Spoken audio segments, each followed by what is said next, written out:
nunca picará otra vez. Él deja su aguijón en la carne. Y por eso es que Cristo, o Dios llegó a ser Cristo, moró en carne, para que Él pudiera anclar en su propia carne el aguijón de la muerte. Y cuando la muerte se apartó de Él en la cruz, dejó su aguijón. Él no podía picar al creyente ya más. Ella pudiera zumbar, pudiera hacer un zumbido y una amenaza, pero ella no puede picar, no tiene aguijón. El gran San Pablo, en su marcha de muerte, clamó y dijo: «Oh muerte, ¿en dónde está tu aguijón? Y sepulcro, ¿en dónde está tu victoria?» Pero damos gracias a Dios, quien nos ha dado la victoria por medio de nuestro Señor Jesucristo, porque ambas, muerte y sepultura, han perdido su poder. Ahora, entonces, el domingo pasado tomamos, dejando los principios de la doctrina de Cristo, en el capítulo 6 leemos esto: «Vamos adelante a la perfección». Y nos dimos cuenta que la gente hoy, en muchas iglesias, al igual que el Tabernáculo Branham y otras diferentes, enfatizamos mucho en estudiar acerca de los principios de Cristo. Él era el hijo de Abraham. Él era el hijo de este, y regresando a las genealogías. Pero la Biblia dice: echemos a un lado estas cosas y vamos adelante a la perfección. Primero, usted tiene que saber la doctrina, y luego usted tiene que saber todas estas cosas, y luego pongámoslas a un lado, dijo él, como la resurrección de los muertos, la imposición de manos, bautismos, y todos esos artículos muertos de Dios, aunque ellos no tienen vida en ellos. Pero la iglesia hoy día solo se va tras esas cosas. Oh, nosotros creemos en la deidad de Cristo, sí, seguro. Nosotros creemos en el bautismo de agua, sí, seguro. La imposición de manos. Pablo dijo: todas estas cosas haremos si Dios lo permite. Pero en medio de todo eso, pongámoslas a un lado ahora y vamos adelante a la perfección. Ahora bien, la iglesia no puede ser perfeccionada por medio de organización. Se aleja más de Dios todo el tiempo, o nos alejamos más el uno del otro. Ponemos barreras, nos separamos nosotros mismos, aparentemente no teniendo la fe. Pero entonces, cuando dejamos esos principios de doctrina, si seguimos adelante a la perfección, entonces esas cositas no llegan a ser muy útiles. Entramos en una relación y nos damos cuenta que de la única manera que podemos ser perfectos es estar en Cristo. Y nos damos cuenta entonces, por las enseñanzas de la Biblia, de cómo entramos en Cristo, no por el bautismo de agua, no por la imposición de manos, no por la enseñanza, pero por un espíritu. Somos todos bautizados en un cuerpo y llegamos a ser perfeccionados por medio de su sufrimiento. Entonces miramos diferente, pensamos diferente, actuamos diferente, vivimos diferente, no porque es un deber o porque pertenecemos a la iglesia, sino debido al amor que Dios ha derramado ampliamente en nuestros corazones por el Espíritu Santo, que nos hace conciudadanos del reino de Dios. Entonces no hay denominación o barreras en eso. Todos somos un gran cuerpo. Ahora estamos listos para entrar en la lección de la mañana en unos cuantos momentos. Una cosa más me gustaría decir aquí, y es que Pablo está hablando en el libro 7 o el capítulo 6, nos damos cuenta aquí que somos hechos perfectos en Cristo. Luego, en el versículo 13 del capítulo 6, solamente una pequeña base. Porque cuando Dios hizo la promesa a Abraham, no pudiendo jurar por otro mayor, juró por sí mismo. Dios juró por sí mismo, porque Él no podía jurar por ninguno más grande. Ahora queremos retroceder. Vayamos a Gálatas solo por unos momentos. Abran en el libro de Gálatas y vayan a Gálatas 3:16. Y leeremos aquí solo por un momento por lo que Él juró. Ahora bien, a Abraham fueron hechas las promesas y a su simiente. No dice y a las simientes como si hablase de muchos, sino como de uno, y a tu simiente, la cual es Cristo. Ahora bien, si ustedes se fijan, leyendo eso atentamente, ahora mientras leen a Abraham y a su simiente singular, fueron las promesas, plural, hechas a Abraham y a su simiente. Ahora, la simiente de Abraham era una, la cual era Cristo. En prefigura Isaac. Pero Abraham tuvo muchos hijos. Él tuvo uno antes que él tuviera a Isaac, el cual estaba mostrando la falla de la incredulidad de Sara, quien quiso que Ana trajera el hijo, pensando que ella estaba muy vieja, y que Dios lo pasaría por alto y lo haría de alguna otra manera diferente de la manera que lo había prometido hacer. Pero Dios cumple su promesa. No importa cuán irrazonable parezca verse, Dios está obligado a su promesa. Y Sara pensó que tal vez ella pudiera permitir a Ana, o a Agar, quise decir, su criada, para que diera a luz al bebé por medio de Abraham. Y ella lo tomaría, y ese llegó a ser Ismael, el cual fue un aguijón en la carne desde entonces hasta ahora. Todavía es un aguijón en la carne, porque de allí provienen los árabes, y ellos siempre han sido de esa manera. Ahora bien, cada vez que usted no cree la palabra pura de Dios y adopta alguna otra manera, será un aguijón en su carne de allí en adelante. Usted tome simplemente lo que Dios dijo. Si Él lo dijo, eso es justamente lo que Él quiere decir. Oh, bendito sea su nombre. Solamente tome su palabra.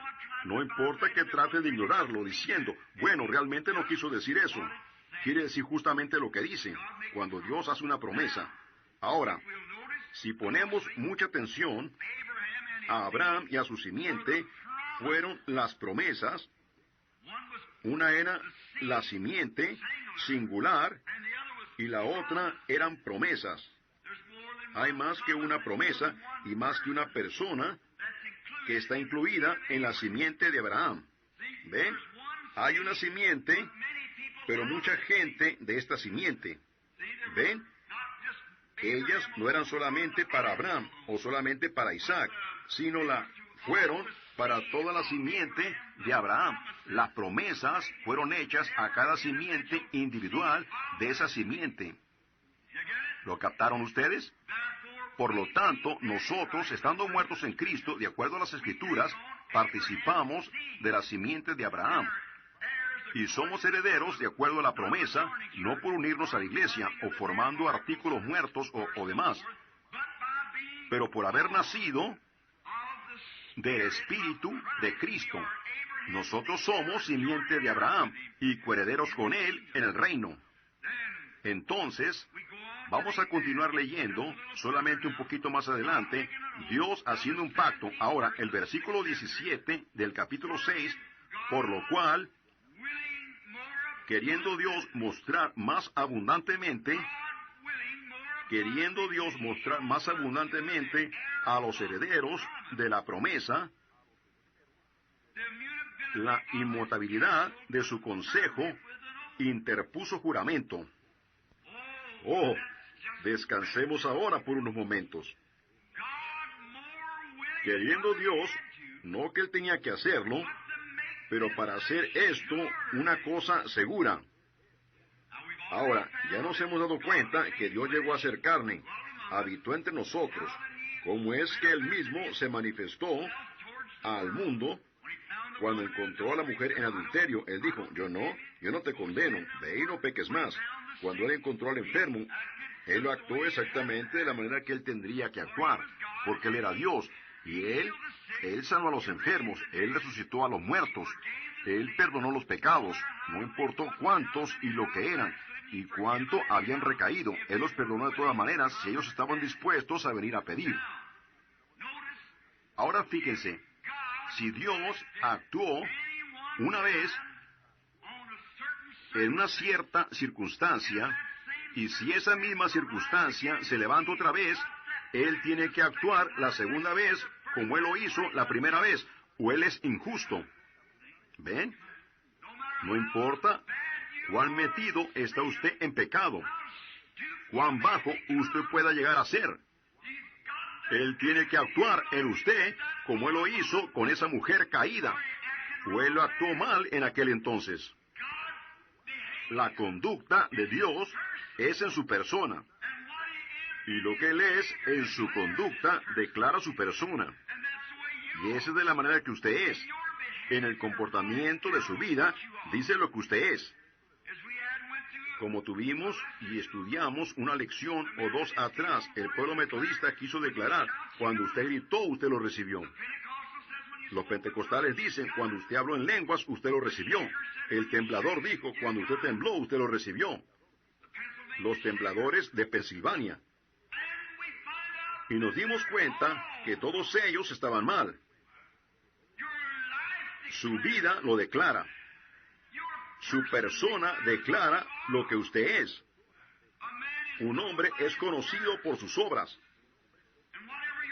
Y lo que su vida es, usted ha escuchado el refrán antiguo, tu vida habla tan fuerte que yo no puedo oír tus palabras. Así que lo que usted es. La vida que usted vive muestra qué clase de espíritu está en usted. Y entonces usted pudiera personificar la cosa errónea, o personificar la cosa correcta, quise decir. Usted pudiera personificar a un cristiano. Pero con el transcurso del tiempo, vendrá una ocasión cuando la presión será puesta. Entonces se mostrará lo que usted es. En una cadena, lo más fuerte está en su eslabón más débil. Cuando Cristo, el Hijo de Dios, fue puesto en prueba, mostró lo que Él era. Seguro. Cuando usted es puesto en prueba, eso probará lo que usted es. Su vida siempre refleja lo que está dentro de usted. En el transcurso del tiempo, pero esté usted seguro que sus pecados no lo descubran. Y eso es lo que tratamos de decir. Jesús dijo en San Juan 5:24, el que oye, no el que tiembla, no el que habla, no el que oye mi palabra y cree en el que me envió, tiene vida eterna y nunca vendrá a juicio, pero ha pasado de muerte a vida.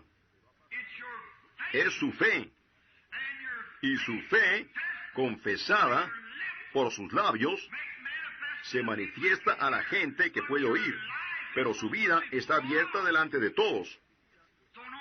Así que no importa cuánto usted trate de actuar esto y hacer esto, nunca obrará. Tiene que estar en usted. Esa es la verdadera sustancia de toda la historia. Su fe personal en el Cristo resucitado como su Salvador, que Él está a la diestra de Dios, actuando en su lugar en esta mañana, mientras usted está actuando en su lugar aquí abajo como un testigo. Un testigo es para actuar en lugar de alguien, pararse por usted como un testigo. Y a medida que su vida se refleja aquí, lo que su testimonio es en Cristo se refleja allá y se refleja aquí. Y Él está allá arriba, como lo que Él es para usted se refleja allá y aquí. Así que usted es, por su fe, usted es salvo. Y eso solamente. Así que sensaciones, emociones, sentimientos, nada de eso tiene cabida en ello en lo absoluto. Ahora bien, no piensen mal al pensar que yo no creo en estas emociones, seguramente. Pero lo que estamos ahora es tratando de hacerles ver a esta gente de este día que no son emociones. El diablo ha tomado estas cosas y se fue desenfrenadamente con el pueblo, dejándolos basar su destinación eterna sobre una emoción, gritando, hablando en lenguas, yendo a la iglesia cada domingo, actuando como un cristiano. Eso no tendrá ningún valor en aquel día, a menos que un hombre sea nacido otra vez. Y su vida refleja lo que ustedes son en su interior. Ven, no son sus emociones. Usted pudiera tener sangre en sus manos, usted pudiera hablar en lenguas, usted pudiera sanar a los enfermos, usted pudiera mover montañas con su fe, y todavía usted no es nada. 1 Corintios 13. ¿Ven? Tiene que ser algo que ha sucedido por un nacimiento, el cual viene de Dios. Y Dios trae el nuevo nacimiento en usted. Y le da parte de Él mismo. Entonces, esas cosas están ahí. Usted es una nueva creación. Yo les doy a ellos vida eterna. Repasamos la palabra eterno. Para siempre es un espacio de tiempo, eternidad es para siempre. Para siempre y para siempre. Pero solamente hay una eternidad. Y nos dimos cuenta que usted recibe vida eterna. Y la palabra en el griego es Zoe, lo cual significa la vida de Dios. Y usted recibe parte de la vida de Dios, lo cual lo hace a usted un hijo espiritual de Dios. Y usted es tan eterno como Dios es eterno. Usted no tiene fin. No tiene un lugar para parar, porque usted no tuvo un lugar para empezar. Todo lo que tiene un principio tiene un fin. Y lo que no tiene un principio, no tiene fin. ¿Cómo amamos esa palabra preciosa? ¿Cómo el cristiano debería estar establecido en la fe que una vez fue dada a los santos? Y no ser llevado de aquí para allá, de lugar a lugar, y uniéndose a diferentes iglesias. Cualquier iglesia a la que usted quiera pertenecer está bien mientras usted sea un cristiano. Pero primero, póngalo primero. Lo cual es ese nacimiento que lo hace a usted pariente con Dios, así como Dios llegó a ser pariente con usted. Él llegó a ser pariente para que Él pudiera resucitarlo. Antes que Él pueda resucitarlo, Él tiene que darle vida eterna. Entonces Dios tuvo que llegar a ser pariente para tomar la muerte y resucitarlo a usted. Entonces usted tiene que llegar a ser pariente con Él para entrar en la resurrección. ¿Ven ustedes lo que es? Es simplemente un intercambio. Dios llegó a ser usted para que usted pudiera llegar a ser Dios. ¿Ven? Dios llegó a ser parte de usted, carne, para que usted pudiera, por su gracia, llegar a ser parte de Él. Eso es todo para tener vida eterna. Un cuadro hermoso. Dios lo amamos. Ahora bien, Dios queriendo mostrar más abundantemente, no tenía qué. Pero Él estaba dispuesto. Yo estoy tan contento por eso, ustedes no, que nuestro Dios está dispuesto. Miren, ¿qué si Él no tuviera paciencia? ¿Cuál es el fruto del Espíritu? Amor, gozo, fe, paz, paciencia. Eso es una parte de Dios que está en usted. Y puede tolerancia, soportando las cargas del uno al otro, perdonándonos el uno al otro como Dios por causa de Cristo lo perdona a usted. El Espíritu de Dios en usted lo hace de esa manera. Y entonces, cuando Dios estaba aquí en la tierra y llegó a ser usted, llegó a ser pecado, Él tomó su pecado, lo llevó por usted y pagó su deuda por Él. Dios es paciente, soportando nuestras cargas. Y entonces Él es un Dios bueno. Si ustedes quieren ciertas cosas a su manera, ustedes saben que Dios es lo suficiente bueno para hacer eso. A Él le gusta hacerlos felices. Él quiere que Él es amor. Y su gran amor lo constriñe a Él a aún bajarse algunas veces para dejarlos obtener las cosas que ustedes quieren. Miren a Tomás después de la resurrección. Tomás no creía. Oh, él tiene muchos hijos hoy día. Pero Tomás dijo, no, yo tengo que tener algo de evidencia. Yo tengo que poner mis manos en su costado y mis dedos aquí en sus manos antes que yo lo crea. A mí no me interesa lo que ustedes digan. ¿Ven? Él estaba completamente fuera del orden de la Escritura en esos momentos. Usted debe de creerlo. Así que él dijo, yo tengo que tener alguna clase de evidencia para probarlo. Y Jesús apareció, Él es bueno. Ven, Tomás. Si eso es lo que tú quieres, bueno, aquí está, tú puedes tenerla. Esa es de la manera que somos. Decimos, Señor, tengo que hablar en lenguas. Yo tengo que gritar, yo tengo. Hazlo, te lo concederé, Él es bueno. Así que Él metió sus manos en su costado, entonces Él dijo, oh, es mi Señor y mi Dios. Él dijo, muy bien, Tomás, tú crees porque lo has visto. Pero cuanto más grande es la recompensa de aquellos que no tienen ninguna evidencia y todavía lo creen. Allí lo tienen ustedes. Ahí es a donde debemos de llegar. Cuanto más grande es la recompensa de aquellos quienes no han visto nada pero todavía lo creen. Es por un acto de fe que lo aceptamos. Ahora bien, yo creo que las señales siguen a los creyentes, pero pongamos las primeras cosas primero. Usted puede tener las señales sin esto. Pablo dijo que usted podía. Él dijo, aunque hablase en lenguas de hombres y ángeles, yo no soy nada. Aunque moviese montañas por mi fe, yo no soy nada. Yo pudiera entender la Biblia en tal manera que pudiera saber todos los misterios de Dios, yo no soy nada. ¿Ven? Esos son dones del Espíritu Santo sin el Espíritu Santo. El Espíritu Santo es Dios, y Dios es amor, gozo, paz, paciencia, bondad, paciencia. Ese es el Espíritu de Dios. Eso es lo que Dios resucita en los postreros días por medio de ese Espíritu. Ahora, no queriendo Dios mostrar más abundantemente a los herederos de la promesa, queriendo Dios mostrar más abundantemente a los herederos.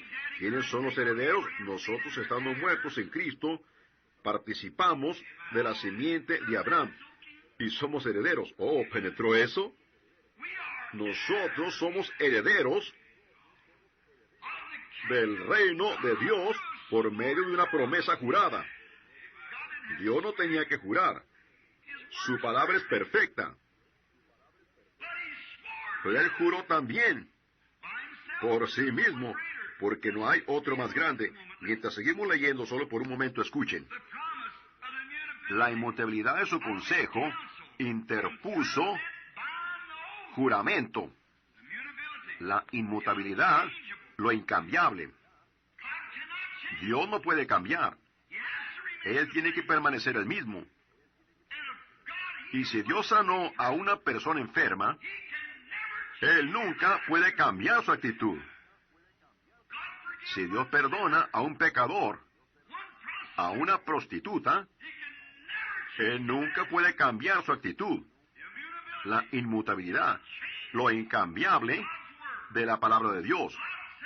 Dios dijo en un lugar, yo soy el Señor quien sana todas tus enfermedades. Él tiene que quedarse con ella, porque Él es infinito. Él sabe el fin desde el principio. Ahora bien, yo puedo decir, yo haré esto, y la Biblia dice que debemos de decir si el Señor lo permite, porque yo soy un mortal, yo no sé. Algunas veces yo tengo que retractarme de lo que dije, pero Dios no puede retractarse de lo que dijo. Él es Dios. Y Él solamente pidió una cosa, si tú puedes creer. Oh, hermano, si tú puedes creer, todas las cosas son posibles. Si tú puedes creer. Eso es todo lo que usted... Si puedes, allí está la pregunta. Pero no que haya pregunta en la palabra de Dios. Pues debido a su inmutabilidad, Él no puede cambiar. ¡Cuán hermoso! Ahora escuche mientras continuamos leyendo. Por dos cosas inmutables, en las cuales es imposible que Dios mienta. Imposible, imposibilidad e inmutabilidad es prácticamente la misma palabra. No puede cambiar, no puede moverse. Tiene que permanecer lo mismo por la eternidad. No puede ser cambiado. La inmutabilidad y la imposibilidad. Y por dos, para que por dos cosas inmutables en las cuales es imposible que Dios mienta. ¿Tenemos nosotros dos cosas? Sí. Primero, su palabra dijo que lo haría. La segunda fue su pacto jurado sobre ello, que Él lo haría. Oh, hermano, ¿qué tipo de gente deberíamos de ser? ¿Por qué somos llevados de aquí a allá, tomando las cosas del mundo y actuando lo mismo que este modelo de cristiandad modernizado de 1957?